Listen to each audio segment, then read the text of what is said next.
The court is in session. Justice Kasparian, you must proceed. All right, so let me lay out the case right in front of you. Right in front of it. Okay. Okay, so Okay. Michael Bloomberg in New York has decided that he wants to ban sodas that are larger than 16 ounces. Well, they had it coming. They're so goddamn large. So this will affect all soft drinks that are sold at movie theaters, public venues, restaurants, even those outdoor carts in New York. All of them will be affected. They can no longer serve soft drinks that are larger than 16 ounces. Now, this will not affect fruit juices. It will not affect diet drinks, and it will not affect any other drink that is not sweetened. So, for instance, iced tea that hasn't been sweetened yet, that does not have a size limit at all. So this is something that a lot of New Yorkers are upset about, but it is set to pass because he needs approval from the Board of Health. And remember, he appointed the members of the Board of Health, and they're likely to agree with him. And also, the board's chairman and is the city's health commissioner, who also joined the mayor in supporting this measure on Wednesday. Yeah, so I love that it's likely to pass. Yeah, it's going to pass. Okay, yeah. I hired all of you guys. Should I continue as host? Is that a good idea? Yeah. Oh, we all have agreement. Okay, fantastic. All right, so now Dr. Thomas Farley, who's the health commissioner, says that sweetened drinks account for up to half of the increase in the city obesity rates over the last 30 years. Half over the last 30 years because of sweetened drinks. And the city has seen higher obesity rates in neighborhoods where soda consumption was more common, according to the New York Times. Of course, they're quoting Dr. Thomas Farley. Now, that's the case for the ban. I disagree. Okay. Now, first of all, I don't believe Thomas Farley. I think that he's also hired by Mayor Bloomberg. And sodas are great for you. They're good for your health. No, of course. Sip up, bitches. No, I get that the sodas are bad for your health. I get that they make you obese. This dude is a little questionable with all his numbers. How do you know that it accounted for half of the obesity in the city? How in the world could you possibly do a study that would give you that number? It just seems like he's like, and Mayor Bloomberg told me to pull this fact out. And it turns out half the obesity in the city is because of sweetened drinks over 16 ounces. But that's a minor point. Overall, I care more about the issue of freedom, okay? And I'm going to pull a Penn Jillette here. I don't drink soda over 16 ounces. I never drink 16 ounces, period. I like soda, I've been a fan of Coke for my whole life, so I'm biased in that sense. But those giant drinks, I'm like, geez, how much do you have to drink? What's the need for 32 frickin' ounces? And I got it, dude. Put it down for a second. So I don't want him to drink the 32 ounces. I get it, right? Right. But that's not my decision. It's not my choice to make. It's their choice to make. How much are we going to get in people's lives? Let them drink, man. I'm against this law, but not for the reasons that you're against it. I'm against it because of its utter simplicity and how stupid it sounds to blame this very complex issue on one thing, and that's sodas that are too large. And look, we all know the reality. If people really want to drink more soda, they'll go get two 16-ounce sodas. And actually, Mayor Bloomberg makes that argument. Yeah. Well, then if you're going to make that argument, then it's going to cost the guy more money to get two 16 ounces and stuff. I know what he's trying to do. Look, and to be fair to him, some of the things that they've done in New York has worked, right? I remember when they first started doing the smoking bans out here in California and then eventually in New York, and I was skeptical back then, but that's been terrific. But there's a huge difference. Your smoking affects me if I'm sitting next to you.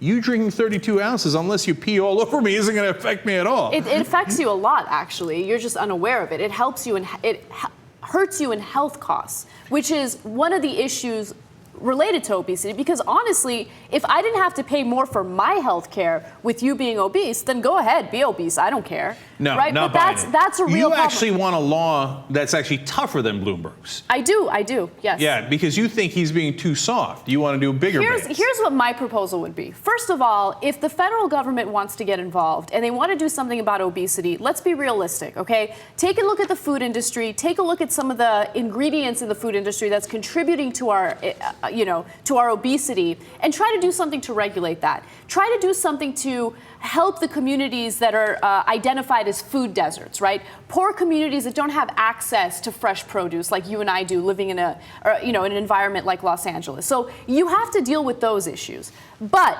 if it's a personal choice, if you can't contain yourself and you can't take personal responsibility for your health and your weight, I think you should be taxed. I'm with you partially. If Yes. you say, hey, look, for example, trans fats are really bad for you and they have no redeeming quality, then I say, okay, if it doesn't affect the taste of the food and you're going to take out trans fats and you're going to save us all, extra, great, fantastic, I'm in, right?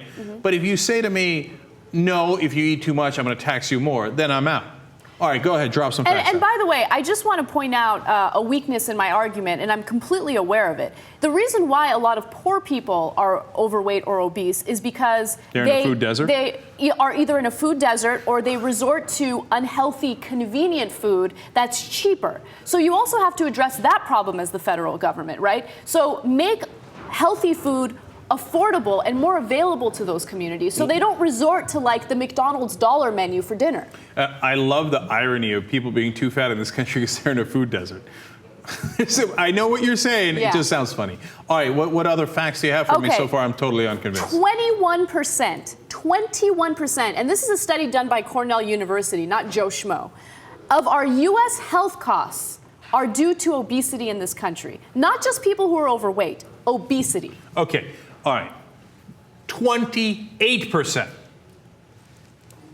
28%. No, come on. I want to have a serious discussion about this. No, I know. So you dropped a number, and so I'm supposed to give up. But look, no, I don't here's the think thing. you should give up. No. Here's look. 42%. I love. 42%. Oh no, another number. Oh no, don't do I'm it. going to keep. 42%. Go ahead. 42% of our country will be obese by 2030 if things continue in the way they are. And by the way, we're spending $190.2 billion a year on healthcare costs attributed to obesity. Right, this is a real issue. So what are we going to do? We're going to ban sodas? That's going to solve the problem? Okay, let's handle it too. I know you're okay. So people eating bad food for them costs healthcare. We all are in the same insurance, roughly speaking, and hence it costs us more money. Yes. What are you going to do? You going to get into everybody's life? Like, oh, no, you put down that fried chicken. Oh, you're Ricky. I saw you eating pizza. I'm going to tax your ass. You don't get involved. All right, oh, and then No. JR, you're eating too many Mike and Ikes. I'm coming for you. I'm coming. And your BMI is horrible, JR. You weigh too much. I know it's mainly muscle, but no one cares anymore. It's a BMI. You're morbidly obese. Give me money. I love Fox News sitting next to me right now. That's not what I said at all. Oh, damn. That's not what I said at all. If you are not taking personal responsibility for your own health and you are obese, right, you're making those decisions to have that cake. I'm not saying that politicians should get into their personal lives and say, put that cheesecake down. No, but if you go to the doctor, they find out that you're more than 100 pounds overweight and you're, medically considered obese, then you should have a grace period, a time where grace period. Thank you. No, are you not? Is she not merciful? No, but it's true. I need a grace period. You have to.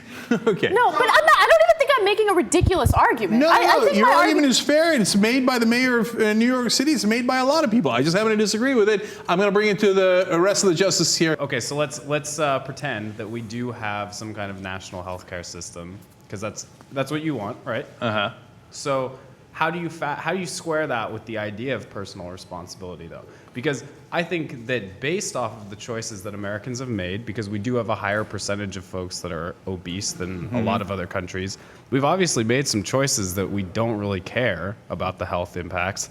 So how do you square, because I know you have some conservative roots, so how do you square the personal responsibility angle with basically just dumping off the cost on the rest of society?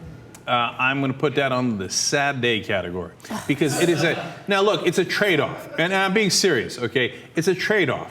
Now, in the comical world of the rest of television, everything is black and white, and everybody's on one side and everybody's on the other side. There's no downside to any policy proposal. There's only upsides if you're on this side and downsides if you're on that side. In reality, it's both. So yes, the downside is then we wouldn't have as much personal responsibility, and those guys eat too much, and some of the cost comes on to me, right? And I get it. I see the 480-pound guy who wants to go to the buffet and keep on eating after the 21 fish sticks or whatever that story was that we did, right?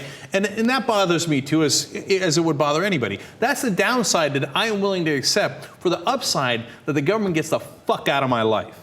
Okay, so, and call me a libertarian if you want, you give it any name you like, but I don't want the government. Look, I don't like it when I've broken up over girlfriends for nitpicking in what I eat, okay? Like, oh no, are you gonna eat that again? Yeah, fuck yeah, I'm gonna eat it again. Here's your walking papers, okay? So look, I know I'm biased here because I'm a fat ass, etc., but it's not just about that, right? Listen, in this case in New York, I don't drink the 32-ounce soda, but you gotta let people eat and drink whatever they want, even if it has a downside. Now, Lorax is on your side, so it's 2-1 right now, okay? I can see from Jesus's head bobbing that the Chief Justice is going to come on my side. On the mere idea of just trying it out, I might have been on Anna's side just to see what are the actual results. But I don't think it would solve anything. All right, so it's 2-2. Justice Jackson will break the tie, and we will have a decision. And then half the people in this room will go nuts. All right, here we go. Well, at first, it was about the whole smoking thing. I was thinking, it's similar, it's a health issue and all that. But it affects other people. That's the first thing you think of. You realize that. But I mean, it's 16-ounce sodas. You'll survive. And the thing is, when Anna dropped the knowledge, I mean, that kind of sways you. There's numbers behind that, and we're all affected by it. Once it affects everyone else, that's what the laws are for. It's affecting everybody. I don't know. You're not buying the numbers. I get it. I'm buying it. This is a very, very rare case where the Chief Justice and I agree, and we have lost.